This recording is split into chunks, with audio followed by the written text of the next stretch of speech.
everyone, welcome to on my YouTube channel Chemistry by Nitish Sharma. I am Nitish Sharma guys. आज हमने क्या करना है, आज हमने ग्रुप थ्योरी का एप्लीकेशन पार्ट कवर अप करना है गाइस। अगर आप CSIR नेट एग्जाम के लिए तैयारी कर रहे हो तो आप मेरे इस चैनल को ज्वाइन कर सकते हो। इस चैनल पे आपको रेगुलर वीडियोस मिलेंगी किसके रिगार्डिंग केमिकल साइंस के रिगार्डिंग आपको रेगुलर वीडियोस मिलेगी जो आपके नेट के एग्जाम के लिए बहुत ही इंपॉर्टेंट है। तो इसमें नेट के पॉइंट ऑफ व्यू से अगर पूछा जाए तो इसका ग्रुप थ्योरी का जो एप्लीकेशन पार्ट है वो बहुत बहुत इंपॉर्टेंट है गाइस। कई बार क्या होता है, हम इसके फर्स्ट जो चैप्टर हैं, 4 चैप्टर हैं, उसको कंप्लीटली कर लेते हैं, लेकिन हम इसके एप्लीकेशन पार्ट नहीं कर पाते और इसी से क्वेश्चन पूछे जाते हैं गाइस। एप्लीकेशन पार्ट से ही आपके ग्रुप थ्योरी के नेट में एग्जाम में क्वेश्चन आते हैं। तो गाइस इसलिए हम अपनी एप्लीकेशन पार्ट से ही अपनी सारी ग्रुप थ्योरी कवर अप करेंगे गाइस, ठीक है। तो देखो गाइस, इससे पहले हमें ये पता होना चाहिए कि जो ये हमारा ग्रुप थ्योरी है इससे कैसे कैसे क्वेश्चन आते हैं। तो गाइस हमें पता होना चाहिए ग्रुप थ्योरी से किस टाइप के क्वेश्चन आते हैं, तो हम वही स्टडी करेंगे। ग्रुप थ्योरी के का जो एप्लीकेशन पार्ट है जो वहां से किस टाइप के क्वेश्चन आते हैं गाइस। देखो किस टाइप के क्वेश्चन आते हैं। क्वेश्चन क्या आता है, आपसे क्या पूछा जाता है, आपसे वाइब्रेशन मोड पूछे जाते हैं, ठीक है। यहाँ पे मोड आएगा, शायद ये वाइब्रेंट मोड टाइप हो गया है गाइस, यहाँ पे मोड आएगा। तो क्या पूछा जाता है, कैलकुलेशन ऑफ वाइब्रेशन मोड पूछे जाते हैं आपसे मॉलिक्यूल के। अगर आपको क्या दिया जाता है, आपको करैक्टर टेबल प्रोवाइड की जाती है और आपसे वाइब्रेशन मोड पूछ सकता है, ठीक है। और क्या पूछ सकता है, IR मोड पूछ सकता है, रमन एक्टिव मोड पूछ सकता है आपसे। मतलब आपसे क्या पूछ सकता है, क्वेश्चन ऐसे बन सकता है जैसे find out the Raman active and IR active vibrational mode of the molecule. फिर मॉलिक्यूल दे देंगे, जैसे मान लो H2 दे दिया, ठीक है। H2 का पूछ लिया आपसे IR और Raman active mode vibrational mode कौन कौन से हैं। या फिर आपसे ये पूछ सकते हैं कि गाइज कोई भी अदर मॉलिक्यूल आपको प्रोवाइड कर देंगे। मान लो D3H का दे दिया, कोई भी एग्जाम्पल दे दिया, पॉइंट ग्रुप जो D3H है ना, तो उसका कोई भी एग्जाम्पल आपको प्रोवाइड कर दिया, ठीक है। उससे रिगार्डिंग वो आपसे क्या पूछ लेंगे, क्वेश्चन पूछ लेंगे गाइज, ठीक है। तो कि इसमें से IR एक्टिव मोड कौन से हैं, या फिर बोथ पूछ लेंगे, बोथ रमन और IR एक्टिव मोड कौन से हैं। तो इस टाइप के क्वेश्चन आपसे बनते हैं। कई बार ये पूछ लेते हैं कि एसिमेट्रिक और सिमेट्रिक कौन सी हैं, ठीक है। इन प्लेन और आउट ऑफ प्लेन बेंडिंग भी आपसे पूछी जाती है। BF3 का जो मॉलिक्यूल है ना, उनसे इन प्लेन और आउट ऑफ प्लेन बॉन्डिंग भी बेंडिंग भी आपसे पूछ सकते हैं गाइस। तो ठीक है, तो इस टाइप के क्वेश्चन आपसे बन सकते हैं। कैसे, क्या पहला क्वेश्चन बन सकता है कि आपको पता होना चाहिए वाइब्रेशनल बॉन्ड नहीं आएगा था, यहाँ पे मोड आएगा, ठीक है। वाइब्रेशनल मोड मॉलिक्यूल्स का पूछा जा सकता है। IR एक्टिव मोड पूछे जाते हैं, रमन एक्टिव मोड या बोथ पूछे जा सकते हैं कि both IR Raman active mode कौन कौन से हैं, ठीक है। आपको करैक्टर टेबल दी जाएगी और आपको बताना है कि इनमें से कौन कौन से IR एक्टिव मोड है, कौन से रमन एक्टिव मोड है। मॉलिक्यूल दे देंगे आपको, ठीक है। पैरेलल और परपेंडिकुलर वाइब्रेशन पूछ सकते हैं आपसे मॉलिक्यूल की, ठीक है। मतलब पैरेलल और परपेंडिकुलर वाइब्रेशन मोड पूछ सकते हैं आपसे, पैरेलल बॉन्ड कौन से हैं, परपेंडिकुलर कौन से, या आपसे पूछ सकते हैं इन प्लेन बेंडिंग और आउट ऑफ प्लेन बेंडिंग। इससे बहुत ही इंपॉर्टेंट क्वेश्चन बनते हैं। BF3 का ही मॉलिक्यूल का एग्जांपल आता है इससे। अभी तक तो यही देखा गया है इससे। और आगे आने वाले वीडियोस में मैं आपको पूरा कंप्लीटली ये समझाऊंगी कि आप इसको कैसे निकालते हो। इसका एप्लीकेशन पार्ट जो है वो बहुत ही इंपॉर्टेंट है गाइस, ठीक है। तो आप समझे इसकी जो एप्लीकेशन है जो ग्रुप थ्योरी की, वो क्या क्या है और कहाँ कहाँ हम इस ग्रुप थ्योरी को अप्लाई करते हैं, किस किस फॉर्म में हम ग्रुप थ्योरी को स्टडी करते हैं और कहाँ कहाँ इसका एप्लीकेशन है गाइस। तो ये हम वन बाय वन एप्लीकेशन के थ्रू ही अपनी पूरी ग्रुप थ्योरी कवर अप कर लेंगे गाइस, ठीक है। इससे पहले अगर आपने इंट्रोडक्टरी पार्ट नहीं देखा हो तो आप मेरे इस चैनल पे जाके प्लेलिस्ट में जाके इसका इंट्रोडक्शन जो पार्ट है, पार्ट फर्स्ट जो ग्रुप थ्योरी का है, वो आप देख सकते हैं गाइस। उसमें मैंने बहुत ही इंपॉर्टेंट आपको बताया कि मेन मेन जो पॉइंट्स हैं ग्रुप थ्योरी के, वो मैंने आपको कवर अप कराए हैं। और डिटेल में हम एप्लीकेशन, जो हमारा एप्लीकेशन पार्ट है, उसके थ्रू हम डिटेल में ग्रुप थ्योरी गाइस करेंगे अपनी, ठीक है। तो हमने क्या करना है, इसमें पहले हमें पता होना चाहिए कि क्या डिटरमाइन करना है, पहली एप्लीकेशन क्या है, मतलब कहाँ कहाँ ग्रुप थ्योरी को यूज किया जाता है।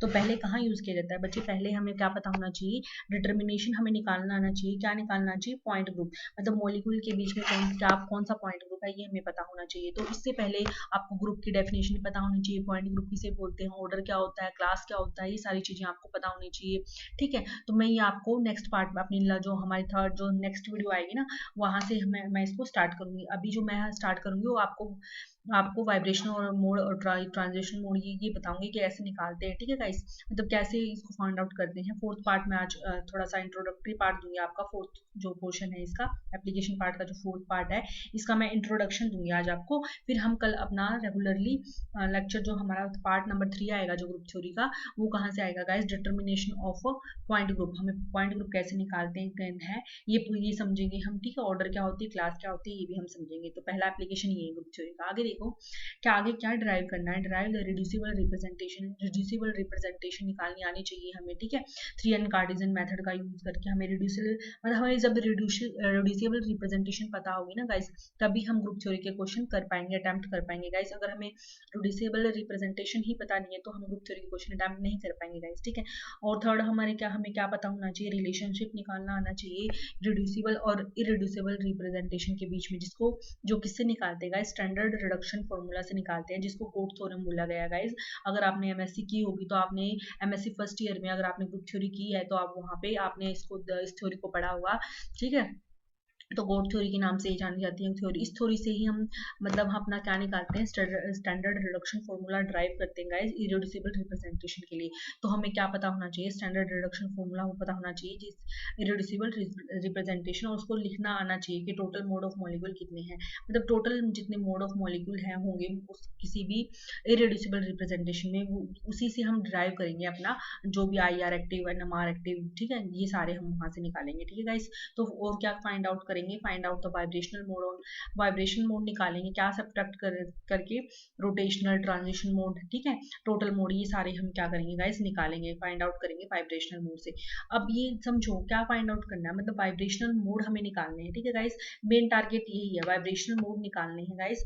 किसका यूज क्या करके, ऑन सब्ट्रैक्टिंग, क्या सब्ट्रैक्ट करके रोटेशनल और ट्रांजिशनल मोड, किसमें से, टोटल मोड में से।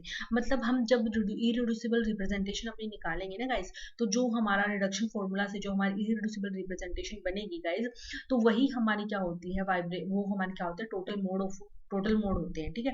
तो वो जो हमारा टोटल मोड निकले उसमें से हम जो टोटल मोड होते हैं वो हमारा कैसे निकालते हैं वो मैं आगे आपको बताऊंगी। टोटल मोड से कैसे हम आया ये कैसे निकालेंगे, रोटेशनल कैसे निकालेंगे, रमन ट्रांसलेशन मोड कैसे निकालेंगे, ये मैं बताऊंगी आपको नेक्स्ट स्लाइड में। फिफ्थ, इसका एप्लीकेशन पार्ट क्या है, रमन एक्टिव, आई R active, vibration mode form given character table, जो हमारे करेक्टर टेबल हमें गिवन होगी उसमें से हमें क्या निकालना, आई आर एक्टिव, रमन एक्टिव, ये सारे हमें निकालने हैं, ठीक है। तो ये समझेंगे हम, पैरेलल और परपेंडिकुलर वाइब्रेशन कैसे होते हैं ये भी समझेंगे, कैसे निकालते हैं इनको, ठीक है। आगे देखो, पहले हमें क्या कैलकुलेट करना है, वाइब्रेशनल मोड कैलकुलेट करनी है मान लो, ठीक है। यहाँ से हम अपना टॉपिक स्टार्ट करते हैं, ठीक है। तो वाइब्रेशनल मोड जब हम कैलकुलेट करेंगे गाइस, तो उससे पहले है ना हमें कुछ एक स्टेप्स हमें पता होने में चाहिए, मतलब हमें कुछ चीज़ों के बारे में नॉलेज होनी चाहिए, तभी हम इस वाइब्रेशनल मोड को निकाल पाएंगे, ठीक है। मान लो आपको मॉलिक्यूल दे दिया और आपसे पूछा जाएगा नंबर ऑफ वाइब्रेशनल मोड बताओ इस मॉलिक्यूल में, फिर आपको नीचे आंसर दिया जाएगा A1 + B2, ठीक है, B1 + E। तो ये सारे जो मैं ये जो चीज़ है ये मैं आपको बताऊंगी अपने नेक्स्ट स्लाइड में, मतलब नेक्स्ट वीडियो में, ठीक है गाइस। तो हमें क्या पता होना चाहिए, पॉइंट ग्रुप का पता होना चाहिए, मतलब मॉलिक्यूल के अंदर कौन सा पॉइंट ग्रुप है ये हमें पता होना चाहिए। दूसरा हमें क्या पता होना चाहिए, हमें ऑर्डर ऑफ ग्रुप पता होना चाहिए, मतलब जितने भी हमारे पॉइंट ग्रुप है, ठीक है, उनका ऑर्डर पता होना चाहिए हमें क्या होता है, ठीक है। तो मैं इसकी आपको शॉर्ट चीज में इफेक्टिव चीज में मैं आपको बताऊंगी इसका, ठीक है। ऑर्डर ऑफ ग्रुप, हर एक ग्रुप के ऑर्डर, हर एक ग्रुप का पॉइंट ग्रुप, ठीक है, मतलब पॉइंट ग्रुप और इसका ऑर्डर, ठीक है, ये दोनों चीजें आपको पता होनी चाहिए। मॉलिक्यूल के अंदर कौन सा पॉइंट ग्रुप है ये आपको पता होना चाहिए। कई बार क्या होता है, गिवन भी होता है कि मॉलिक्यूल के अंदर D3H पॉइंट ग्रुप है और इसकी कैरेक्टर टेबल ये है, और आपको क्या निकालना है, नंबर ऑफ वाइब्रेशन मोड, तो आपको ऑर्डर पता होना चाहिए फिर उस केस में, तो ठीक है। तो ये सब चीजें आपको पता होनी चाहिए, पॉइंट ग्रुप पता होना चाहिए, गिवन है तो all the best, very best, बहुत अच्छा है अगर गिवन है तो, अगर नहीं गिवन है तो आपको पता होना चाहिए, ठीक है। मॉलिक्यूल दे दिया, मान लो कई बार पॉइंट ग्रुप ना दे, सीधा मॉलिक्यूल दे दिया आपको, तो आपको पता होना चाहिए इस मॉलिक्यूल का क्या पॉइंट ग्रुप है, तो इसी वजह से पॉइंट ग्रुप पढ़ना जरूरी है, ठीक है। तो ऑर्डर ऑफ ग्रुप पता होना चाहिए आपको, ठीक है। और क्या होनी चाहिए आपके पास, ये सारी चीजें अवेलेबल होनी चाहिए, और क्या होनी चाहिए, करेक्टर टेबल होनी चाहिए, रिड्यूसिबल रिप्रेजेंटेशन आपको पता होनी चाहिए क्या होती है, कैसे निकालते हैं, मतलब क्या है। आप जैसे निकालने चलोगे ना गाइस, इसके मेथड निकालने के मेथड मैं बता दूंगी आपको कैसे निकालते हैं, लेकिन गाइस अगर पेपर में आप निकालने चलोगे ना C2V के लिए या C3H के लिए या D3H के लिए पॉइंट ग्रुप के लिए रिड्यूसिबल रिप्रेजेंटेशन, तो बहुत लॉन्ग चला जाएगा। तो उसका डिफरेंट मॉलिक्यूल का कैसे निकालते हैं ना, मैं वो आपको ट्रिक भी बताऊंगी गाइस कैसे करते हैं, ठीक है। और आपको क्या कैलकुलेट करना आना चाहिए, इरिड्यूसिबल रिप्रेजेंटेशन आपको कैलकुलेशन आनी चाहिए, इरिड्यूसिबल रिप्रेजेंटेशन कैसे निकालते हैं आपको पता होना चाहिए, ठीक है। ठीक है, एक इंपॉर्टेंट नोट है, बहुत very very important, according to net के अकॉर्डिंग बहुत इंपॉर्टेंट है, जो इरिड्यूसिबल रिप्रेजेंटेशन जो हमारी आएगी ना गाइस, वही हमारे क्या देंगे, total number of mode of molecule, total number of mode जो मॉलिक्यूल के अंदर है वो प्रोवाइड करवाएगी, ठीक है। तो जैसे इरिड्यूसिबल रिप्रेजेंटेशन हमारी जो मिलेगी हमें वही हमें क्या देगी, total number of mode of molecule देगी। ठीक है गाइस, तो जो हमारे पास total number of mode of molecule आया ना, तो इससे हम क्या निकालेंगे गाइस, इससे हम अपना वाइब्रेशनल मोड निकालेंगे। तो टोटल मोड किसके इक्वल होता है गाइस, टोटल मोड होता है translation mode, vibrational mode plus में रोटेशनल मोड। गाइस ये आप नोट कर लेना, बहुत इंपॉर्टेंट है आपके लिए, बहुत वेरी वेरी इंपॉर्टेंट है ये स्लाइड, आप इसको नोट कर लेना। मतलब ये वीडियो बहुत इंपॉर्टेंट है नेट के पॉइंट ऑफ व्यू से। इसके आगे जो मैं है वो भी आपको अच्छे से एक्सप्लेन करूंगी। ठीक है गाइस, तो टोटल मोड ऑफ, अगर आपको पता हो, अगर आपको रिड्यूसिबल रिप्रेजेंटेशन, इरेड्यूसिबल रिप्रेजेंटेशन आपको मिल गई, उसके बाद आप क्या निकालेंगे, टोटल मोड। टोटल मोड क्या होगा, जितनी आपकी जो इरेड्यूसिबल रिप्रेजेंटेशन निकली है वही आपका क्या होगा, टोटल मोड होगा। और जो टोटल मोड होगा वो किसके इक्वल होता है, रोटेशनल मोड के इक्वल होता है। ठीक है, प्लस में ट्रांसलेशन मोड के और प्लस में वाइब्रेशनल मोड के। ठीक है गाइस, तो यहाँ से हम क्या निकाल लेंगे, वाइब्रेशनल मोड निकाल लेंगे। वाइब्रेशनल मोड कैसे निकालेंगे, यहाँ से वाइब्रेशनल मोड किसके बराबर आ जाएगा, टोटल मोड में से क्या माइनस कर देंगे, रोटेशनल मोड माइनस कर देंगे और ट्रांसलेशन मोड माइनस कर देंगे। तो आपको वाइब्रेशनल मोड निकालने के लिए आपको रोटेशनल मोड भी पता होना चाहिए और ट्रांसलेशन मोड भी पता होना चाहिए। जब आपको रोटेशनल मोड पता होगा, ट्रांसलेशन मोड पता होगा, तभी आप वाइब्रेशनल मोड निकालोगे। ठीक है, तो रोटेशनल मोड कैसे निकालते हैं, ट्रांसलेशन मोड कैसे निकालते हैं, तो ये मैं आपको बताऊंगी।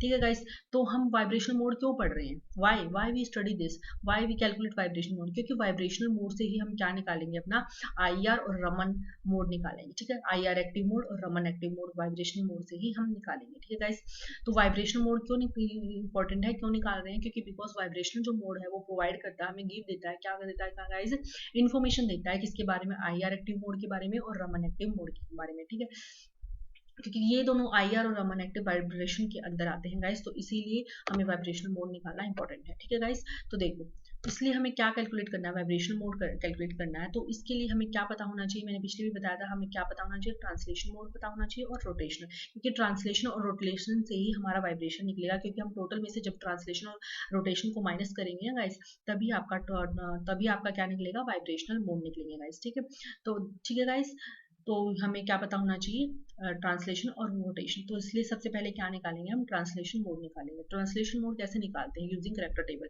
आपको करैक्टर टेबल गिवन होगी, वहां से आपको पता होना चाहिए ट्रांसलेशन मोड कौन कौन से हैं। ठीक है, मतलब ट्रांसलेशन मोड कौन कौन से दे रहे हैं, तो आपको पता होना चाहिए। तो ट्रांसलेशन मोड कौन देगा, करैक्टर टेबल में जो ट्रांसलेशन मोड है वो क्या देगा, दीज आर ट्रांसफॉर्म फ्रॉम या अकॉर्डिंग टू, किसके अकॉर्डिंग ट्रांसलेशन मोड निकालते हैं, एक्स वाई और जेड की वैल्यू। ठीक है, आपने अगर करैक्टर टेबल स्टडी की होगी तो आपने वहाँ पे एक्स वाई जेड या फिर कोफिशिएंट देखे होंगे एक्स वाई जेड के, और आपने आर एक्स के कोफिशिएंट देखे होंगे। ठीक है, और R x R y R z के कोफिशिएंट भी देखे होंगे आपने। ठीक है, तो आपकी जो ट्रांसलेशन मोड है ना गाइस, वो कैसे निकालते हैं, वो किसकी मतलब कौन बताता है कि इसमें ट्रांसलेशन मोड है, एक्स वाई और जेड की वैल्यू।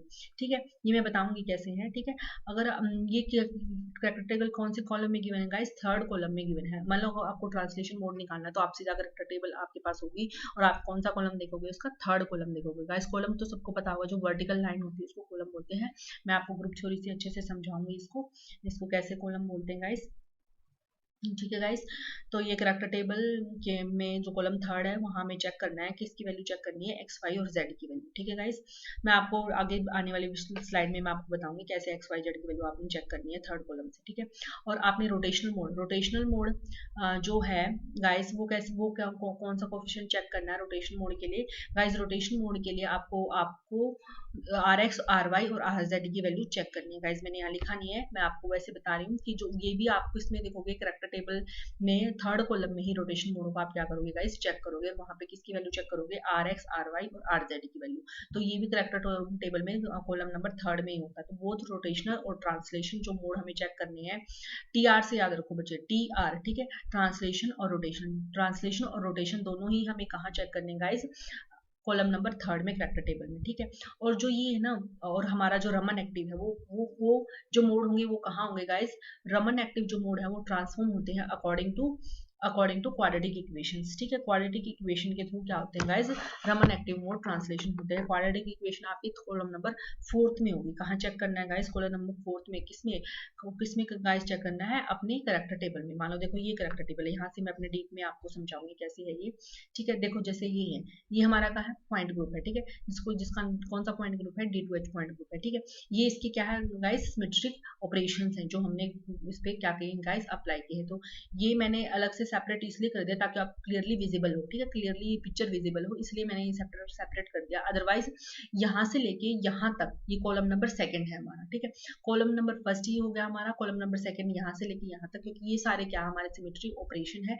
जो हमारे सिमेट्री ऑपरेशन होते हैं उसी को हम किसमें कॉलम में रखते हैं, कॉलम नंबर सेकंड में, मतलब यहाँ से लेके यहाँ तक हमारा क्या है, कॉलम नंबर सेकंड। ये जो जिसके कुछ लिखा नहीं मैंने, ये क्या हमारा कॉलम नंबर थर्ड, ये पूरा हमारा क्या है कॉलम नंबर थर्ड, और ये पूरा क्या है हमारा कॉलम नंबर फोर्थ, ठीक है गाइस। तो अगर आपसे पूछे कि इसमें क्या बताओ, इसमें ट्रांसलेशन मोड बताओ, तो ट्रांसलेशन मोड के लिए मैंने आपको क्या बताया था, किसकी वैल्यू चेक करनी है, एक्स वाई और जेड की वैल्यू। देखो एक्स वाई और जेड की वैल्यू चेक करो, एक्स वाई और जेड ये किस किस में लाई करते हैं, ये किस में लाई करता है, B1U में, B2U में और B3U में, B1U B2U B3U, ठीक है। तो B1U B2U B3U में आपको एक्स वाई जेड की वैल्यू आपने चेक कर ली, एक्स वाई जेड की वैल्यू। तो ये तीनों जो है वो क्या दे रहे हैं गाइस, ये तीनों हमारे क्या दे रहे हैं, ट्रांसलेशन मोड दे रखे हैं, ठीक है। ट्रांसलेशन मोड ऑफ वाइब्रेशन कौन दे रहा है, हमारा B1U प्लस में B2U और प्लस में B3U, ठीक है। तो ट्रांसलेशन मोड किसके इक्वल हो जाएगा, B1U प्लस में B2U प्लस में B3U, ठीक है गाइस। अगर आपको रोटेशन मोड पूछा जाए आपसे, रोटेशन मोड कहाँ पे है, ये रे, RX RY RZ ये तीनों वैल्यू के किसको डिनोट करते हैं गाइस, रोटेशनल मोड को डिनोट करते हैं, ठीक है। तो रोटेशनल मोड कौन सा हो गया, RX हो गया, RY हो गया, RZ हो गया। तो रोटेशनल मोड कौन कौन दे रहा है, B1G दे रहा है, B2G दे रहा है, B3G दे रहा है। तो रोटेशनल मोड किसके इक्वल हो गया, B1G प्लस में B2G प्लस में B3G, ठीक है। और जो ये वैल्यू है guys x y y z, ठीक है, क्वाड्रेटिक इक्वेशन हो गई, जैसे एक्स स्क्वायर हो गया, एक्स वाई स्क्वायर हो गया, जेड स्क्वायर हो गया, एक्स वाई हो गया, ठीक है, वाई जेड हो गया, जेड एक्स हो गया, या फिर x square minus y square हो गया गाइस, ठीक है। तो ये सारी हमारी क्या है गाइस, ये क्या है हमारा रमन एक्टिव मोड को डिनोट करते हैं गाइस, ये सारे हमारे किसको डिनोट करते हैं गाइस, रमन एक्टिव मोड को डिनोट करते हैं गाइस, ठीक है गाइस। अगर आपको क्लियरली मैं समझाऊं तो मैं आपको क्लियरली और भी इसको एक्सप्लेन कर सकती हूँ अच्छे से, तो आप इसको अच्छे से एक्सप्लेनेशन देखो इसकी क्लियरली। अगर आपको विजिबल होगा स्क्रीन, ये क्या है, हमारे डिफरेंट पॉइंट ग्रुप हैं जो भी एग्जिस्ट करते हैं, ठीक है, वो पॉइंट ग्रुप है, जैसे CN है, ठीक है। CN में कौन सा एग्जिस्ट करता है, C1, ठीक है, C2 C1 C3 C4 C5 C6 C7 8 9 10 11 12 13 14 15 16 17 18 19 20 up to 32, ठीक है। आगे देखो ये, और देखो CNV में कौन सा होता है, C2 भी हो सकता है, C3 भी हो सकता है, ठीक है, C4U हो सकता है, ठीक है गाइस, और C5U हो सकता है गाइस, ठीक है, और C6V, ठीक है। तो ये सारे हमारे क्या हो सकते हैं गाइस, C में हो सकते हैं, मतलब N की हम वैल्यू पुट करते जाएंगे 1 2 3 4 5 6 7 8 9 10, तो ऐसे हमारे क्या होगा, पॉइंट ग्रुप जनरेट होते जाएंगे गाइस, ठीक है। ऐसे ही CNH में CS हो सकता है हमारा, CNH हो सकता है C1, ठीक है, और यहाँ पे 2, यहाँ पे 3 4 5 6 7, ठीक है। C1H एग्जिस्ट नहीं करता गाइस, आप ध्यान रखना, यहाँ पे है नहीं ना, तो इसका मतलब नहीं है ये, ठीक है। डी में देखो, D1 आपने कभी नहीं सुना होगा, ठीक है, आपने D2 से सुना होगा, D2 D3 D4 D5, तो ये हमारे एग्जिस्ट करते हैं। जैसे DNH हो गया, ये पॉइंट ग्रुप है हमारा गाइस, तो इसमें D2 से स्टार्ट होता है, ये भी D2H D3H D4H D5H, ठीक है। N की वैल्यू पुटअप करते जाएंगे, हमारी वैल्यू आती जाएंगी।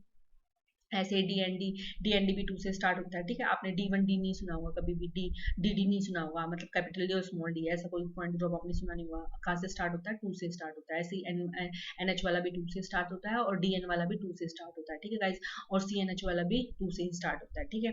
बस एक C1 एग्जिस्ट करता है और एक क्या एग्जिस्ट करता है, CS एग्जिस्ट करता है। 1 में सिर्फ केवल एक ही आएगा, कौन सा, C1, ठीक है गाइस। आगे देखो, SN में CI हो सकता है, S4 एग्जिस्ट करता है, S6 S8 S10, ये क्या है, आप अगर ऑब्जर्वेबल हो आपको, तो 2 का मल्टीपल है, 2 2 4 2 3 6 2 4, ठीक है, 2 4 8 2 5 10 6 12 7 14 8 16 9 18, ठीक है, 10 20 11 22, ठीक है गाइस, ऐसे ऐसे ये चलता जाएगा। तो आइसोमेट्रिक ग्रुप जो हमारे होते हैं वो कौन से होते हैं, टेट्रा, ठीक है, टेट्राहेड्रल, ठीक है, और ये सारे हमारे क्या है गाइस, आइसोमेट्रिक पॉइंट ग्रुप हैं गाइस, ठीक है। अगर आप करैक्टर टेबल की बात करो, तो करैक्टर टेबल में आपको यहाँ पे शोन है, ठीक है, मैंने वहाँ पे एक करैक्टर टेबल आपको समझा दी है, एक करैक्टर टेबल आप यहाँ से भी देख सकते हैं गाइस, देखो अगर आप लोग अच्छे से और अच्छे से समझना है, देखो D2H का देखो, D2H में देखो ये क्या है, ये हमारा फर्स्ट टेबल फर्स्ट कॉलम हो गया, ये हमारा क्या हो गया, यहाँ तक जहाँ तक हमारा सिमेट्री ऑपरेशन है, हमारा सेकंड कॉलम हो गया। थर्ड कॉलम हमारा क्या देता है, ट्रांसलेशन मोड देता है, और क्या देता है गाइस, रोटेशनल मोड देता है। और जो फोर्थ कॉलम है वो थर्मल एक्टिव मोड को डिनोट करता है गाइस, ठीक है। ऐसे ही नीचे देखो D3H में देखो, ठीक है। D3H में आप चेक करो, D3H में क्या है, ये हमारा फर्स्ट कॉलम हो गया, ये हमारा क्या होगा सेकंड कॉलम हो गया, ये हमारा थर्ड कॉलम हो गया, फोर्थ कॉलम हो गया, ठीक है। तो ऐसे आपने चेक करना है, ये थर्ड कॉलम ट्रांसलेशन रोटेशनल, ठीक है। तो इसमें कौन कौन, मान लो आपसे ट्रांसलेशन पूछा जाए तो ट्रांसलेशन में देखो एक्स वाई और जेड, ठीक है। तो ई की कितनी बार है गाइस, 2 बार, तो 2e आ जाएगा, और यहाँ पे जेड कितनी बार है, एक बार है, तो क्या आ जाएगा A2 डबल डैश हो जाएगा, ठीक है गाइस। ये मैंने आपको अच्छे से समझा दिया गाइस, ठीक है। ऐसे ही आपको सबकी चेक करनी है गाइस, ठीक है। D6H की ऐसे ही आपने D6H पे हो गए, ठीक है। तो कुछ एक करेक्टर टेबल हैं जो, मतलब कुछ एक पॉइंट ग्रुप ऐसे हैं जो रिपीटेडली सीटेड पॉइंट में, मतलब रिपीटली नेट के पॉइंट ऑफ व्यू से बहुत इंपॉर्टेंट है, जो नेट के एग्जाम में हमेशा आए हैं। कौन कौन से आए हैं आपका, एक तो आया है C2B, ठीक है, एक आया है आपका D3H, ठीक है, एक आपका आया है D2B भी आया हुआ है कई बार, ठीक है। तो मतलब ये कुछ एक 4-5 पॉइंट ग्रुप हैं जो जिसके आपको पता होना चाहिए, मतलब क्लियरली आपको इन्हीं के बारे में बार बार क्या होता है गाइस पूछा जाता है, ठीक है गाइस। आई होप आज का लेक्चर आपको समझ में आ गया होगा। अगर आपको कोई प्रॉब्लम है तो आप मुझे कमेंट बॉक्स में कमेंट कर सकते हैं गाइस, मैं आपकी क्वेरी लूंगी गाइस, ठीक है। तो ये मैंने आज आपको कम्प्लीटली मतलब ओवरऑल मैंने आपको बता दिया कि कैसे ये इनको निकालते हैं, वो मैं अपनी नेक्स्ट आने वाली वीडियो में हम इसको समझेंगे गाइस, ठीक है गाइस। ये करेक्टर टेबल मैंने समझा दिया आपको। अगर आपको चैनल ज्वाइन करना है तो गाइस आप इस चैनल को ज्वाइन कर सकते हो, आपको रेगुलरली, अगर आप सी टेट की, आप नेट की एग्जाम की प्रिपरेशन कर रहे हो गाइस, तो ठीक है। Thank you guys for watching.